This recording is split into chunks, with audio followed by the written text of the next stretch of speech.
Alors en Belgique, les travailleurs les plus touchés par la suréducation sont malheureusement les immigrés. Et la Belgique est aussi un très mauvais élève en termes de taux d'emploi de ces immigrés.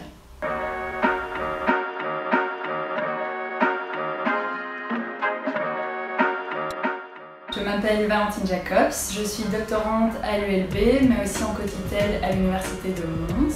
Et je travaille dans le centre du DULBA et aussi du centre Émile Bernier. Ma thèse porte sur le lien entre la suréducation et les immigrés.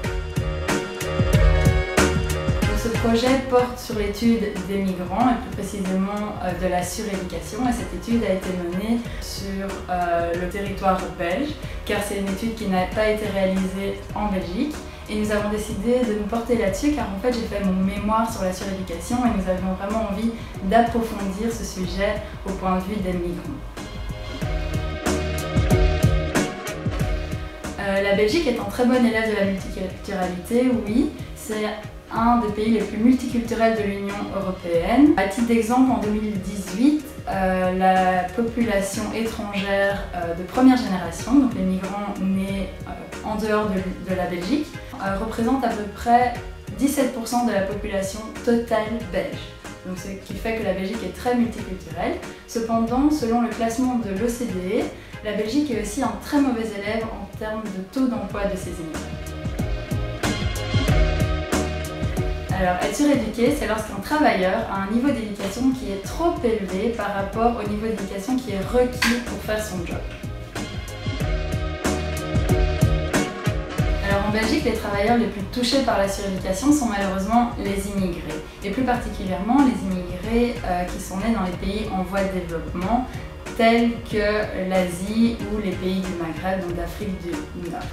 Mais il y a aussi une autre sorte de travailleurs qui sont fortement touchés par cette suréducation, ce sont les travailleurs hautement éduqués et encore plus lorsque ces travailleurs sont immigrés. Alors en Belgique, dans nos études, nous n'avons pas trouvé que le genre jouait un rôle sur la suréducation, ni chez les natifs, ni chez les immigrés. L'ancienneté au sein d'une même entreprise et la naturalisation ont une influence assez positive en fait pour les immigrés, car nous observons que la probabilité d'être suréduqués diminue lorsque ces personnes sont depuis plus longtemps dans une entreprise ou lorsqu'ils ont acquis la nationalité. Mais malheureusement, cette suréducation persiste tout de même à travers les années. Alors le rôle des entreprises, nous avons observé qu'elles ont également un rôle très important dans la relation entre les immigrés et la suréducation, car nous avons observé que les travailleurs qui travaillent dans soit une grande entreprise, soit dans une entreprise qui renégocie le salaire annuellement, diminuent cette probabilité d'être suréduqués, et encore plus parce que ces travailleurs sont immigrés. Alors la suréducation, on peut dire oui que c'est de la discrimination, mais c'est difficile à contrôler, car il y a plein d'autres facteurs qui rentrent en jeu, comme par exemple le capital humain. Donc c'est très difficile de pouvoir reconnaître un diplôme quand un travailleur vient d'un pays étranger.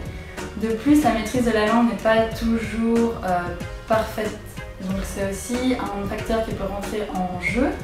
Et il y a aussi une théorie qui est la théorie de préférence, car les personnes peuvent aussi préférer et choisir d'être suréduquées, par exemple parce qu'elles veulent travailler plus près de leur domicile ou elles veulent avoir plus de temps pour leurs loisirs, pour passer leur temps avec leur famille. Et donc on ne peut pas tout à fait confirmer que la suréducation est liée à la discrimination.